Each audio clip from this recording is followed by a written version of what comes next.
TV 910ಗೆ ಸ್ವಾಗತ. ನಾನು ಅಸ್ಫಿಯಾ. ನೀವು ಇನ್ನು ನಮ್ಮ ಚಾನೆಲ್ಗೆ ಸಬ್ಸ್ಕ್ರೈಬ್ ಆಗಿಲ್ಲ ಅಂದ್ರೆ ಈಗಲೇ ಸಬ್ಸ್ಕ್ರೈಬ್ ಆಗಿ ಪಕ್ಕದಲ್ಲೇ ಇರುವ ಬೆಲ್ ಐಕನ್ ಕ್ಲಿಕ್ ಮಾಡಿ, ಲೈಕ್ ಮಾಡಿ, ಶೇರ್ ಮಾಡಿ. ಇಂದಿನ ಮುಖ್ಯಾಂಶಗಳು: ವೃಂದ ಮತ್ತು ನೇಮಕ ನಿಯಮ 2017ಕ್ಕೆ ತಿದ್ದುಪಡಿ ಆಗ್ರಹಿಸಿ ಆಗಸ್ಟ್ 12ಕ್ಕೆ ಬೆಂಗಳೂರು ಚಲೋ.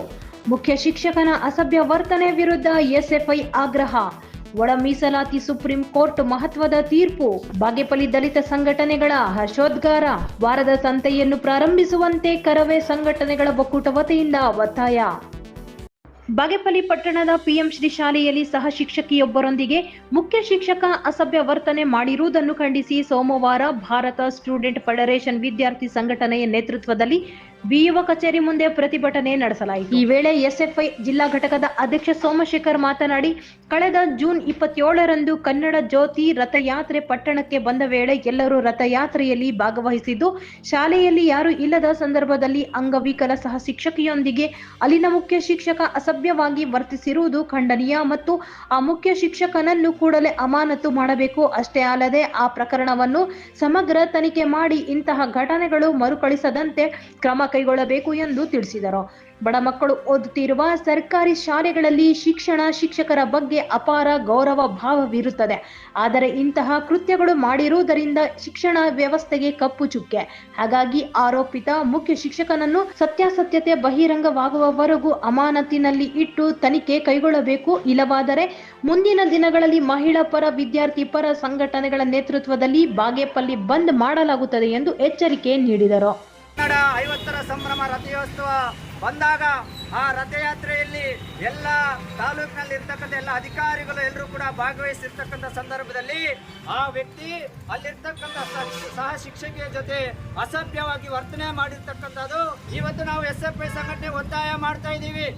ಇವತ್ತು ಇಂಥ ಒಂದು ಗಂಭೀರವಾಗಿರ್ತಕ್ಕಂಥ ಒಬ್ಬ ಮುಖ್ಯ ಶಿಕ್ಷಕ ಇಂಥ ಒಂದು ಗಂಭೀರವಾಗಿರ್ತಕ್ಕಂಥ ಸಹ ಶಿಕ್ಷಕಿಯ ಜೊತೆ ಅಸಭ್ಯವಾಗಿ ವರ್ತನೆ ಮಾಡಿದ್ದಾರೆ ಅಂತ ಹೇಳ್ಬಿಟ್ಟು ಅವರ ತಂದೆ ನಿಮಗೆ ಕ್ಷೇತ್ರ ಶಿಕ್ಷಣಾಧಿಕಾರಿಗಳಿಗೆ ದೂರು ನೀಡ್ತಾರೆ ಅಂದ್ರೆ ಆ ಒಂದು ಪ್ರಕರಣ ನೀವು ಆ ಒಂದು ಮುಖ್ಯ ಶಿಕ್ಷಕರನ್ನು ಯಾಕೆ ಇಲ್ಲಿ ತನಕ ಅಮಾನತು ಮಾಡಿಲ್ಲ ಅಂತಕ್ಕಂಥದ್ದು ಎಸ್ಎಫ್ಐ ಸಂಘಟನೆ ಬಿಇಒ ಅವರಿಗೆ ನಾವು ಕೇಳ್ತಾ ಇದ್ದೀವಿ ಅಂತಕ್ಕಂಥದ್ದು. 27ನೇ ತಾರೀಕಿನ ಘಟನೆ ಆಗಿದೆ. ನನ್ನ ಹತ್ರ ಒಂದು ಮಾಹಿತಿಯನ್ನು ಕೊಟ್ಟಿದ್ದಾರೆ. ಸದರಿ ವಿಷಯದ ಬಗ್ಗೆ ಈಗಾಗಲೇ ನಾವು 3 ಮ್ಯಾನ್ ಕಮಿಟಿ ಮಾಡಿದ್ದೀವಿ. ಮಹಿಳಾ ತ್ರಿಸದಸ್ಯ ಸಮಿತಿಯವರನ್ನೇ ಮಾಡಬೇಕು ಅಂತ ಹೇಳ್ಬಿಟ್ಟು ನಮ್ಮ DDP ಅವರು ಹೇಳಿರೋ ಪ್ರಯುಕ್ತ ನಾವು ಮಹಿಳಾ ತ್ರಿಸದಸ್ಯ ಸಮಿತಿಯನ್ನು ಮಾಡಿ ಅವರು ನಿನ್ನೆ ರಜೆ ಇರೋದ್ರಿಂದ ಇವತ್ತು ಅವರು ಶಾಲೆಗೆ ಹೋಗ್ಬಿಟ್ಟು ಎನ್ಕ್ವೈರಿ ಮಾಡ್ತಾರೆ. ಬಿಫೋರ್ ದಟ್ಟು ನಾವು ಎನ್ಕ್ವೈರಿ ಮಾಡೋದಕ್ಕಿಂತ ಮೊದಲು ಅವ್ರ ಎನ್ಕ್ವೈರಿ ರಿಪೋರ್ಟು ಬರೋದಕ್ಕಿಂತ ಮೊದಲೇ ನಾವು ಅವ್ರನ್ನ ಈ ದಿವಸನೇ ನಾವು ಬೇರೆ ಕಡೆ ಶಾಲೆಯಿಂದ ಆಚೆಗೆ ನಿಯೋಜನೆ ಮಾಡಿ ಡೆಪ್ಟೇಟ್ ಆಚೆ ಕಳಿಸ್ತಾ ಇದ್ದೀವಿ. ಇವತ್ತೇ ಅವ್ರನ್ನ ಆಚೆ ಕಳಿಸ್ತೀವಿ. ರಾಜ್ಯಾದ್ಯಂತ ಶಿಕ್ಷಕರ ವರ್ಗಾವಣೆಗೆ ದೊಡ್ಡ ಅಡ್ಡಿಯಾಗಿರೋ ವೃಂದ ಮತ್ತು ನೇಮಕ ನಿಯಮ 2017ಕ್ಕೆ ತಿದ್ದುಪಡಿ ಮಾಡಿ ಶಿಕ್ಷಕರಿಗೆ ನ್ಯಾಯ ದೊರಕಿಸಬೇಕು ಎಂದು ಆಗ್ರಹಿಸಿ ಕರ್ನಾಟಕ ರಾಜ್ಯ ಪ್ರಾಥಮಿಕ ಶಾಲಾ ಶಿಕ್ಷಕರ ಸಂಘ ಆಗಸ್ಟ್ 12ಕ್ಕೆ ಬೆಂಗಳೂರು ಫ್ರೀಡಂ ಪಾರ್ಕ್ನಲ್ಲಿ ಬೃಹತ್ ಪ್ರಮಾಣದ ಪ್ರತಿಭಟನೆ ಮಾಡಲಾಗುತ್ತಿದೆ. ಪ್ರಾಥಮಿಕ ಶಾಲಾ ಶಿಕ್ಷಕರು ಹಮ್ಮಿಕೊಂಡ ಪ್ರತಿಭಟನೆಗೆ ಸಹಕರಿಸಲು ರಾಜ್ಯ ಪ್ರಾಥಮಿಕ ಶಾಲಾ ಶಿಕ್ಷಕರ ಸಂಘದ ತಾಲೂಕು ಅಧ್ಯಕ್ಷ ಮನವಿ ಮಾಡಿದರು. ಬಾಗೇಪಲ್ಲಿ ಪಟ್ಟಣದ ಬಿಇಒ ವೆಂಕಟೇಶಪ್ಪ ಹಾಗೂ ತಹಸೀಲ್ದಾರ್ ಮನೀಷಾ ಮಹೇಶ್ ರವರಿಗೆ ಮನವಿ ಪತ್ರವನ್ನು ಸಲ್ಲಿಸಿದರು. ಕಳೆದ 30-40 ವರ್ಷಗಳಿಂದಲೂ ಒಳ ಮೀಸಲಾತಿಗಾಗಿ ಕರ್ನಾಟಕ ಸೇರಿದಂತೆ ಆಂಧ್ರ, ತೆಲಂಗಾಣ, ತಮಿಳುನಾಡು ರಾಜ್ಯಗಳಲ್ಲಿ ನಡೆಯುತ್ತಿದ್ದ ಹೋರಾಟಕ್ಕೆ ಸುಪ್ರೀಂ ಕೋರ್ಟ್ನ 7 ನ್ಯಾಯಾಧೀಶರ ಪೀಠ ಗುರುವಾರ ಒಪ್ಪಿಗೆ ಸೂಚಿಸಿರುವುದನ್ನು ಸ್ವಾಗತಿಸಿದ ಬಾಗೇಪಲ್ಲಿ ತಾಲೂಕು ದಲಿತ ಸಂಘರ್ಷ ಸಮಿತಿ, ಮಾದಿಗ ದಂಡೋರ ಹಾಗೂ ವಿವಿಧ ಸಂಘಟನೆಗಳು ಮೀಸಲಾತಿ ಹೋರಾಟ ಸಮಿತಿಯಿಂದ ಸಂವಿಧಾನ ಶಿಲ್ಪಿ ಡಾಕ್ಟರ್ BR ಅಂಬೇಡ್ಕರ್ ಪ್ರತಿಮೆಗೆ ಮಾಲಾರ್ಪಣೆ ಮಾಡಿ ಪಟಾಕಿ ಸಿಡಿಸಿ ಸಿಹಿ ಹಂಚಿ ಹರ್ಷೋದ್ಗಾರ ವ್ಯಕ್ತಪಡಿಸಲಾಯಿತು. ತದನಂತರ ಬಾಗೇಪಲ್ಲಿ ಪಟ್ಟಣದ ಕಾರ್ಯನಿರತ ಪತ್ರಕರ್ತರ ಸಂಘದ ಭವನದಲ್ಲಿ ಪತ್ರಿಕಾಗೋಷ್ಠಿ ನಡೆಸಿ ದಲಿತ ಮುಖಂಡ BV ವೆಂಕಟರಮಣ ಮಾತನಾಡಿ, ಪರಿಶಿಷ್ಟ ಜಾತಿಯಲ್ಲಿರುವ 101 ಉಪಜಾತಿಗಳಲ್ಲಿನ ನಿಜವಾಗಿಯೂ ತುಳಿತಕ್ಕೆ ಒಳಗಾಗಿರುವವರಿಗೆ, ಹೊಲೆಯ ಮಾದಿಗರಿಗೆ ಸುಪ್ರೀಂ ಕೋರ್ಟ್ ತೀರ್ಪಿನ ಅನ್ವಯ ಒಳ ಮೀಸಲಾತಿಯನ್ನು ಕಲ್ಪಿಸಿದರೆ ಸಾಮಾಜಿಕ, ಶೈಕ್ಷಣಿಕ, ಆರ್ಥಿಕ, ರಾಜಕೀಯವಾಗಿ ಸಮಾಜದ ಮುಖ್ಯವಾಹಿನಿಗೆ ಬರಲು ನೆರವಾಗಲಿದ್ದು, ಕಳೆದ 30-40 ವರ್ಷಗಳಿಂದ ನಡೆಯುತ್ತಿರುವ ಹೋರಾಟಕ್ಕೆ ಜಯ ಸಿಕ್ಕಂತೆ ಆಗಿದೆ. ಈ ಹೋರಾಟ ಮೊದಲು ಆಂಧ್ರ ಪ್ರದೇಶದ ಮಂದಕೃಷ್ಣ ಮಾದಿಗ 1944ರಲ್ಲಿ ಪ್ರಾರಂಭವಾದ ಹೋರಾಟ ಕರ್ನಾಟಕ ಇನ್ನಿತರೆ ರಾಜ್ಯಗಳಲ್ಲಿ ಹೋರಾಟ ಮಾಡಿದ ಫಲವಾಗಿ ಇಂದು ಸುಪ್ರೀಂ ಕೋರ್ಟ್ ನ್ಯಾಯ ಒದಗಿಸಿದೆ. ಇದು ಹಲವು ಸಂಘಟನೆಗಳ ನಾಯಕರ ಸುದೀರ್ಘ ಹೋರಾಟದ ಫಲ ಇದಾಗಿದೆ. ರಾಜ್ಯದ ಮುಖ್ಯಮಂತ್ರಿ ಸಿದ್ದರಾಮಯ್ಯನವರು ತಡ ಮಾಡದೆ ಒಳ ಮೀಸಲಾತಿಗೆ ಆದೇಶ ಹೊರಡಿಸುವಂತೆ ಒತ್ತಾಯಿಸಿದರು.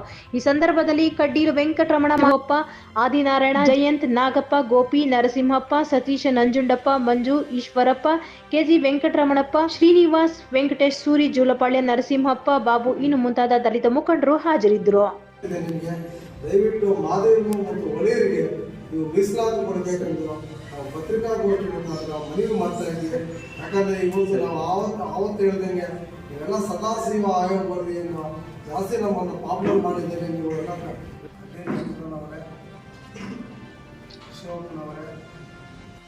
ನಾವು ಅನೇಕ ಹೋರಾಟಗಳು ಮಾಡಿದ್ದೀವಿ. ಫ್ರೀಡಂ ಪಾರ್ಕ್ನಲ್ಲಿ ಸುಮಾರು 245 ದಿನ ಕಾಲ ಸತ್ಯಾಗ್ರಹಗಳು ಮಾಡ್ತೀವಿ. ಯಾಕಂದ್ರೆ ಜಗದೀಶ್ ಶೆಟ್ಟರ್ ಇದ್ದಾಗ ಅವ್ರ ಮನೆಗೆ ಹೋಗಿ ಅಲ್ಲಿ ಅವ್ರ ಮನೆ ಬಂದು ಧರಣಿ ಮಾಡಿದಾಗ ಅವರು ಲಾಠಿ ಚಾರ್ಜ್ ಕೂಡ ಮಾಡಿದ್ದಾರೆ. ಏನಕ್ಕೋಸ್ಕರ? ನಮ್ಮ ಒದಗಿಸಲಿಕ್ಕೋಸ್ಕರ.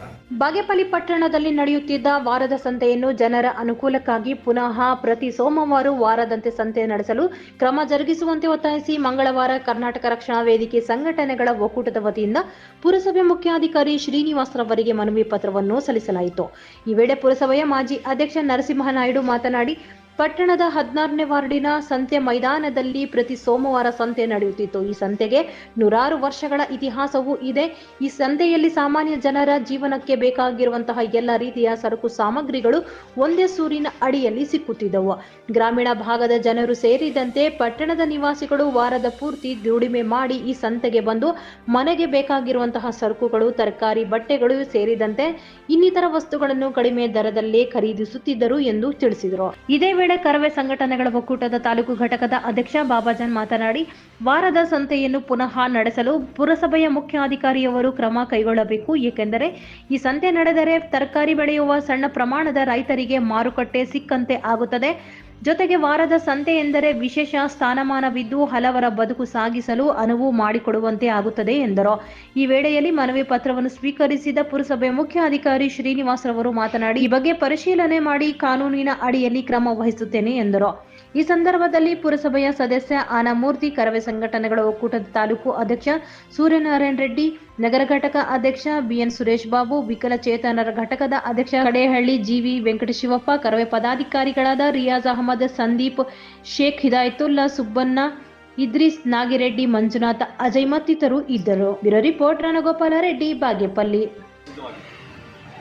ಇಲ್ಲಿ ಕೃಷಿ ಕಾರ್ಮಿಕರು, ಕೂಲಿ ಮಾಡುವಂತಹ ಜನ ವಾರದ ದಿವಸ ಅವರು ಅಲ್ಲಿ ಸಿಗುವಂಥ ವಸ್ತುಗಳನ್ನು ಎಲ್ಲ ವಸ್ತುಗಳನ್ನು ತೆಗೆದುಕೊಂಡು ನಮ್ಮ ನಿವಾಸಕ್ಕೆ ತೆರಳಿದರು.